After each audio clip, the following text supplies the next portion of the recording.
הוי חנה זלדה אשתי האהובה, חג החנוכה הגיע ובא, ובחנוכה נפשי מחשקה לאכול לביבה, חמה ומתוקה.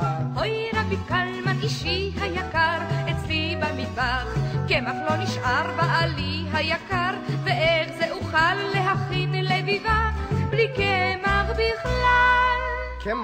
קמח, מה בעיות? אז רבי קלמן שינס את מותניו, חבש כובעו, נעל מגפיו, השוק הדוהר, קונה ומהר, סקמח לבן והביתה חוזר. חנה זלדה! הנה חנה זלדה אשתי האהובה, הנה לך הקמח להכין לביבה, כי בחנוכה נפשי מחשקה לאכול לביבה, חמה ומתוקה. אוי רבי קלמן אישי היקר, אצלי במטבח, שמן לא נותר בעלי היקר, ואיך ייתכן להכין לביבה עם שמן לי אין? שמן, מה בעיות שמן? שוב משנס רבי קלמן מותניו, חובש כובעו ונועל מגפיו, השוק הדוהר, קונה ומהר, כת שמן טהור והביתה חוזר. חנה זלדה! הנה חנה זלדה אשתי האהובה, הנה לך השמן להכין לביבה, כי בחנוכה נפשי מחשקה לאכול לביבה, חמה ומתוקה.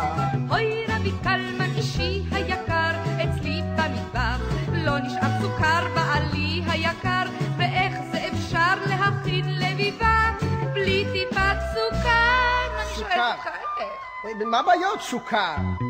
עייף רבי קלמן נפשו עצובה, נועל מגפיו וחושב על לביבה, לשוק הוא חוזר, רעב עוד יותר, סוכר הוא קונה והביתה דוהר.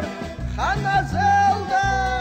הנה חנה זלדה זוגתי האהובה, הנה הסוכר הכיני לביבה, כי בחנוכה נפשי מחשקה לאכול לביבה, חמה ומתוקה. אוי רבי קלמן אישי היקר, שמא נדחה הלביבות למחר בעלי היקר, הן איך זה אפשר להכין לביבה כשהכוח נגמר?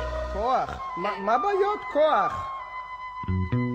אז רבי קלמן חולץ מגפיו, לובש הוא סינר, מבשיל שרבוליו, בלש הבצק, יוצק ויוצק, צוחק אחרון רק מי שצוחק. לוקחים קצת קמח, קצת סוכר, קצת שמן וללוש, העיקר ללוש. אוי זה מתנפח. חנה זלדה! אוי חנה זלדה, בוקר כבר בא, עיניי פקחי, הנה לביבה, כי בחנוכה נפשנו מחשקה לאכול לביבה, חמה ומתוקה.